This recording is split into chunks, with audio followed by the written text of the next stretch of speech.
Hello together. A short video on how to use out of balance markets in your trading process and how to identify it using a TPO and a volume profile tool. So, first, this is not financial advice. Obviously, it's only for educational purposes only. Zoom back in the video, read this carefully, and be aware of it, please. So, where does the aspect of out of balance markets fit into the trading process? So, as described in my playbook, I have a process for my trading, as you see here, and out of balance situations. Of course, you analysis on around the context analysis and also in thesis generation, and then you use it afterwards for session scanning, entry scanning, and so on. So this is a relatively complex looking tool that also fills up your charts pretty much. So I only use it or mainly use it in preparation for the session, not during the session. It would be much too busy. So where does it fit in? In for thesis generation, this is my thesis generation steps. I have higher time frame bias, weekly template, daily signals, and then identification of the setup itself. Other time frame uh, traders and out of balance fits into the higher time frame bias. So overall, how does the market move on a high time frame, and also how does it move on the daily time frame for daily signals? So how does this look like, and what are we looking at? I guess most of you are aware of the typical volume or TPO profile. Maybe just to TPO and volume. Volume is just how much volume is traded on a specific level, on a specific price level. TPO is how much time is traded on a specific price level. Most of the times, these two are pretty similar. Sometimes not, and if it's not the same, it's interesting.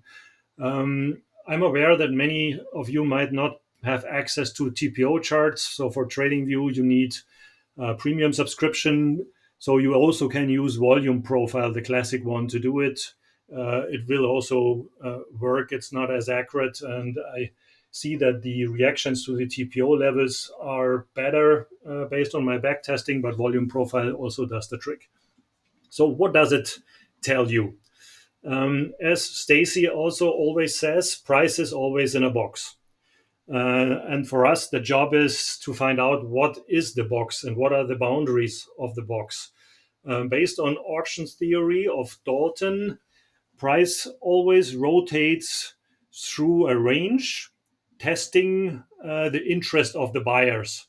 So during the day, for example, so you can look at this on different time frames, but during a day, you then get a distribution of time and volume within the daily range. And then if you look at the profile, you get a daily high, a daily low, you get a value area high, value area low, and you get a point of control. Value area is the area of where the market sees the most fair price. So that's the area where the value of the market is fair. And that's 70% of time or value. This is pretty nicely respected, probably also because many others are looking at the 70% distribution.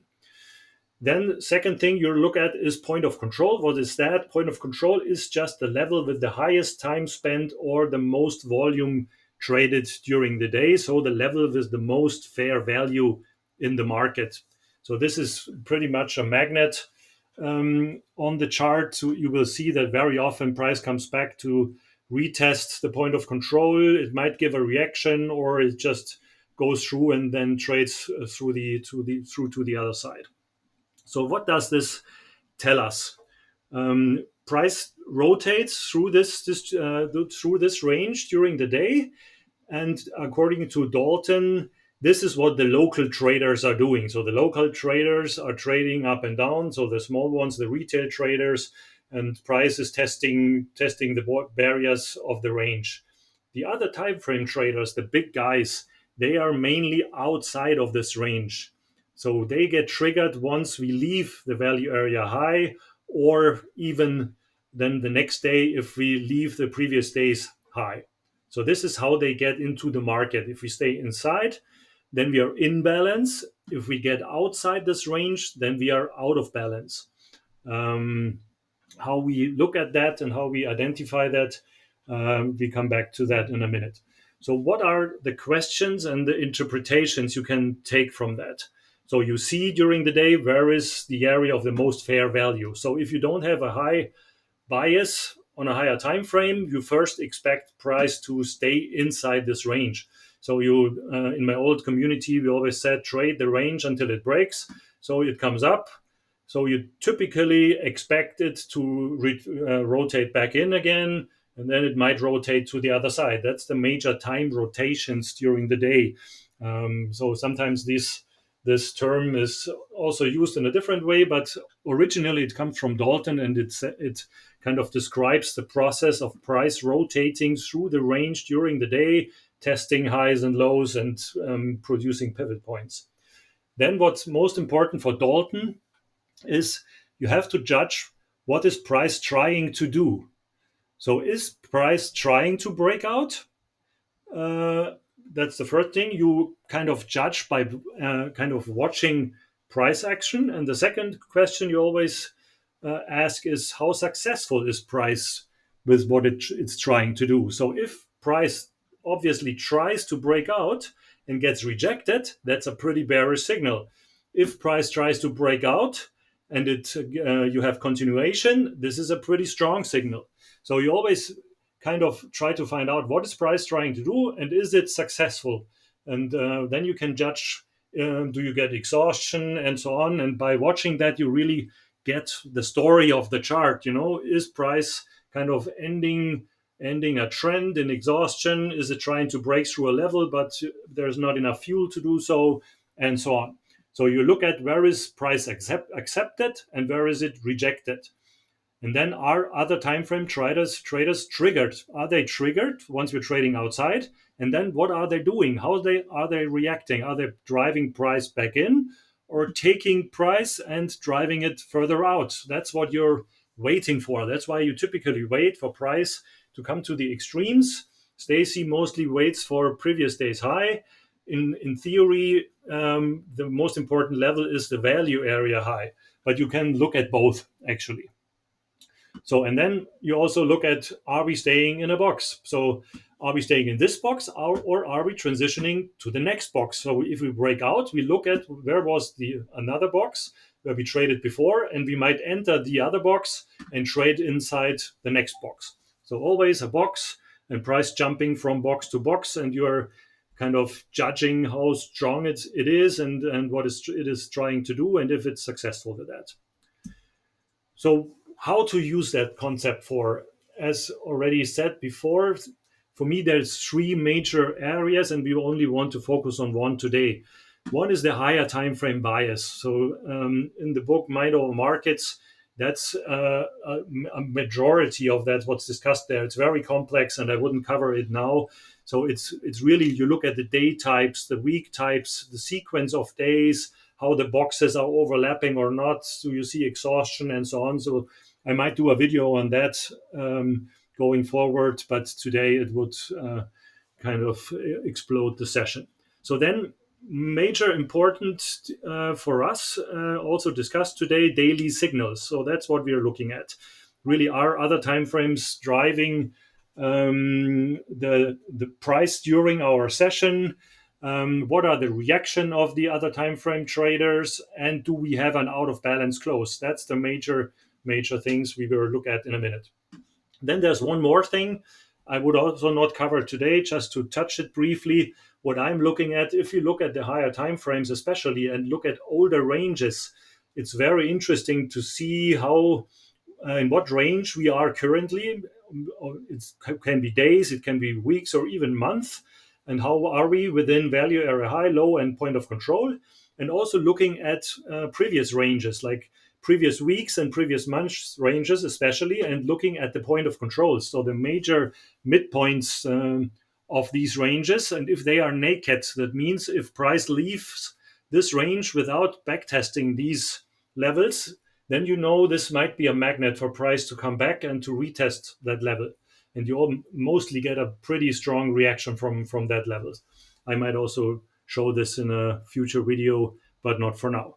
So today, mainly two aspects, and I want to really keep it simple because it's a very complex system overall, but you will see it's very simple if you use it in a focused way. And I show you the two things that I'm looking at during the day. That's more or less what you need.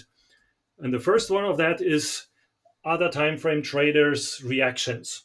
So here are some examples. As I already said, for me, there's three major things that can happen during a day concerning other time frame traders. So if you have a balanced day, so the day before closed in balance, and today is ranging between levels or whatever.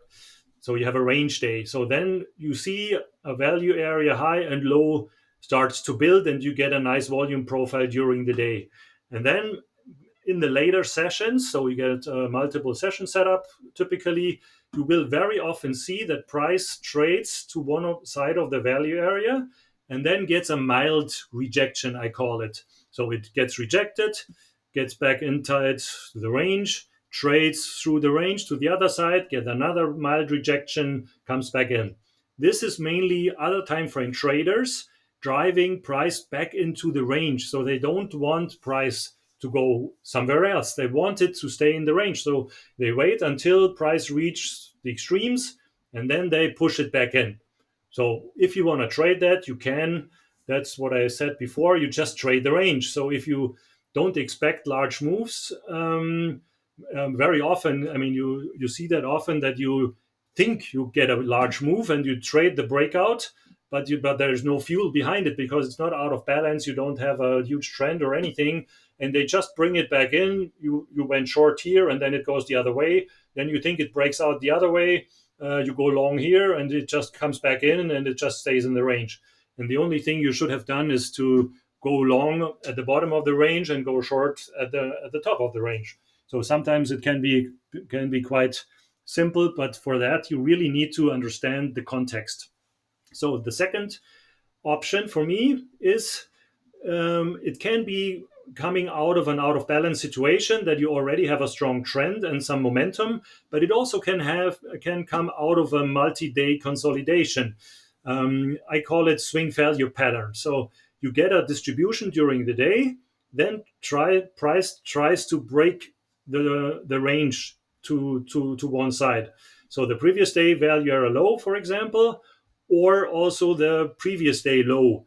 And then it's interesting what other time frame traders are doing. This is also what Stacey, of course, relates to a lot. Wait until previous day low or high is triggered, and then other time frame traders will show its hand. So they will either do this here, so you get maybe an aggressive rejection. So this is very bullish. For example, if you get it trades outside, maybe even closes one or two candles outside, maybe even trades longer outside. There's multiple scenarios, obviously, but then we get a strong rejection back inside the range, and then it rotates all the way to the other side and maybe even shoots out of the other side and trends in the other direction. That's one of the major setups Dalton has in his book.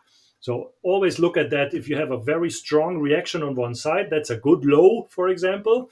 So Dalton also looks at poor lows and good lows. A poor low is if you have a lot of trading around the low and then it comes back up, then you know there is a lot of liquidity down there.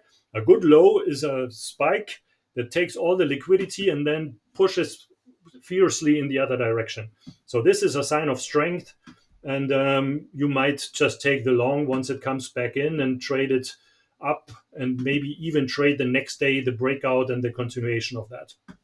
Then maybe you don't get the rejection on one side, but price just tests the extreme of the range, previous day value area high or previous day high even. And then you again wait what's happening. So you don't short this right away inside. You always wait for a short for the close inside. But then you might get a push outside, pulls back, you get a fake out low, for example, on the 15-minute or whatever. And then you get a continuation trade and price trades aggressively away from there. So this is what I look at during the day. You always wait for price to get to the extremes and wait for other time frame traders to react. And based on the reaction, you might see what they are up to. They show their hand, and then you just try to follow what these guys are doing. Then my major element that I use actually during the evening before, once I make my thesis for the day. So this is an out of balance close. So Stacey also says out of balance close is once price closes in breakout, but I would disagree, and I will show you later, because it might not be out of balance. It's in breakout, yes, it's bullish and once it closes outside, but it doesn't necessarily mean that it's out of balance and has to trade on, because it's a big difference if you close outside and the value area is still at the low, or you closed outside the value area, or if the breakout was earlier in the day or with a lot of volume and the value area followed to the breakout. So you might close in breakout, but the value area followed. Then you don't expect a large move the next day. It's a big difference. But in this case, if you have a price closing outside, this can be on the daily chart and can also be on the weekly chart.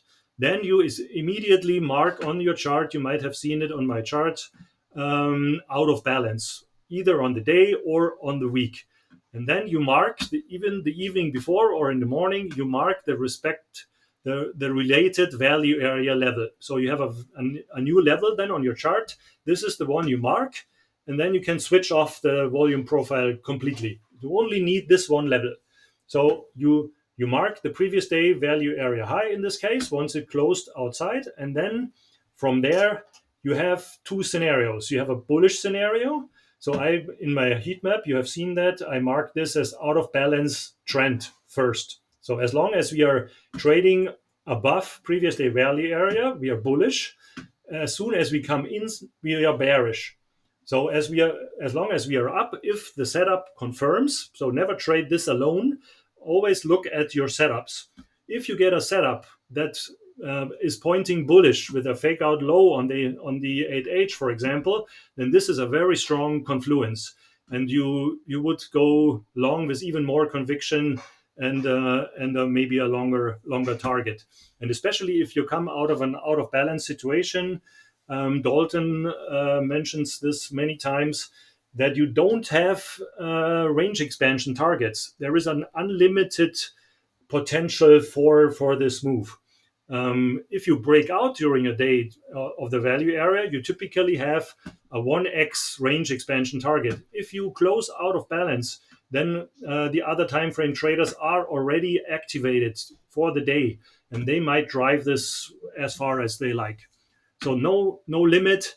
If price stays outside for longer time, it might backtest, and then you just take a long trade that is hopefully also confirmed by other elements.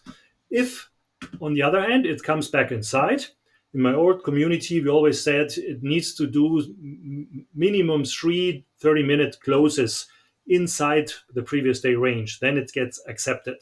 What you then expect is that it rotates through the previous day's range completely.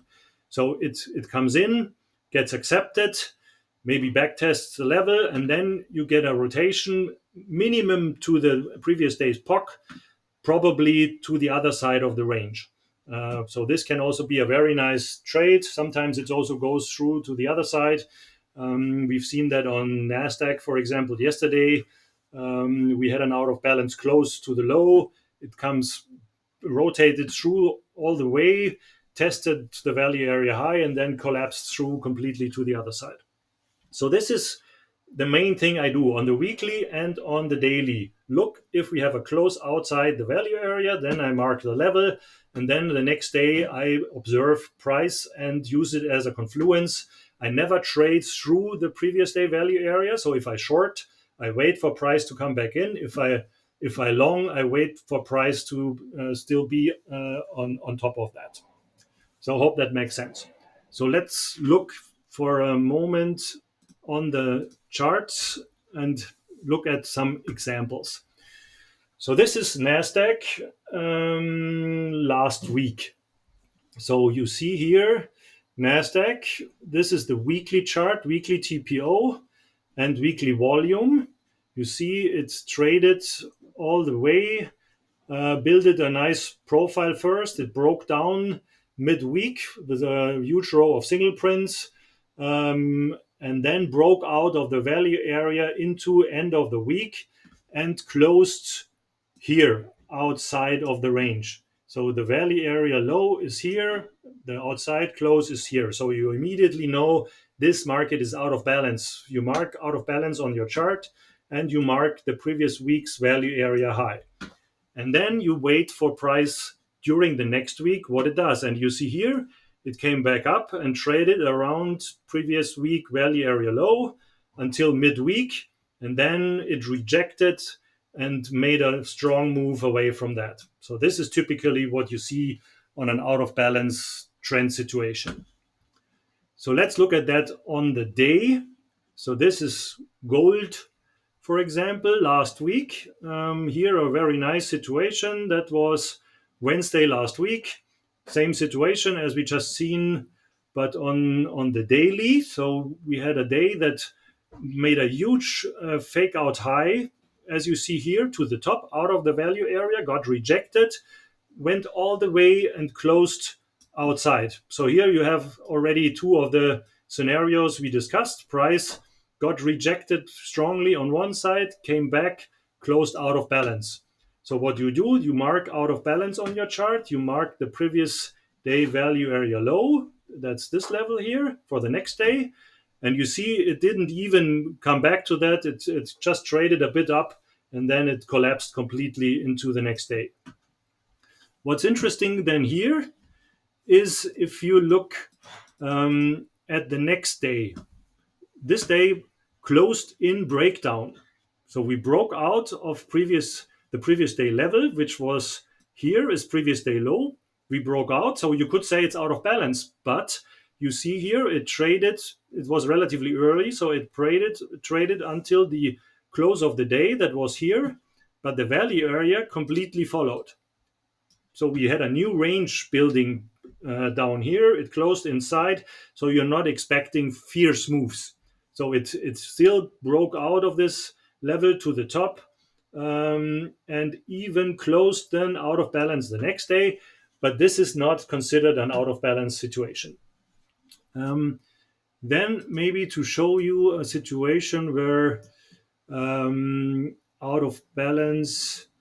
No, it's on the next chart. So let's look on not an out of balance trend, but an out of balance re-entry. I have an example here for oil.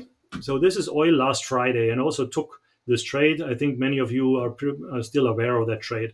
So we had a relatively strong push down on Friday. No, that was Thursday, obviously. Actually, yes. Thursday, breaking down, and then giving us very strong push to the upside. So it closed up here outside the value area. So you see that's value area high. So again, you immediately think, what does it do? So then from here, it's coming back down. We had a fake out high, so this was already pretty bearish, and some of you already took the trade from up here. I was pretty cautious because I thought we have some single prints here and we are in out of balance, so we might just do this here. So I waited. You might have seen my trade. I waited for price to come back inside the previous day value area, and it happened exactly with New York Open. It came in, it did I think a 5-minute fake out high, and then it got accepted here and traded all the way to the other side. So you see, here's point of control. We traded through the point of control. We got some reaction, and then we went all the way to the other side of the range. That's pretty exactly textbook setup, out of balance, re-entry, rotating through all the way all the range to the other side. So then maybe as a last example, I think we have here one situation exactly. I like this one. It's also pretty nice. So we had here a breakout of the value area. It's gold, no, it's oil 2 weeks ago, and we had the close outside here. So you see here, it broke out, closed outside, but the volume already followed. So you see the volume profile has the point of control up here. The time profile has the point of control up here. So this is pretty strong. So you typically from this, you expect price to stay up here for quite some time. And you see, I mean, it still lost it, but it was not a fierce move back. So it's traded more or less in this range, and then it was playing around this level, and then it lost it. But this is for the moment, this is a pretty strong sign, and also to be related. So in summary, overall, it seems to be a pretty complex concept, but if you bring it down to the focus, what you really need, and I would recommend for you to just look at it at the beginning of the day, and then you look at the close. Is it out of balance or not? You mark previous day value area high, then you switch it off again, and that's all you need. That's your bias. Once you're upside, outside, you're still bullish. Once you're come back in, you're bearish, and the same on the other side. So that's it. Was a bit longer than expected. I still hope that's helpful. If you have any question, pop it into the comment. Have a nice day. I might follow up to this video to fill in the blanks of the other volume and TPO concept, but I think that's enough for now, and hope it helps you in your trading. Have a nice day.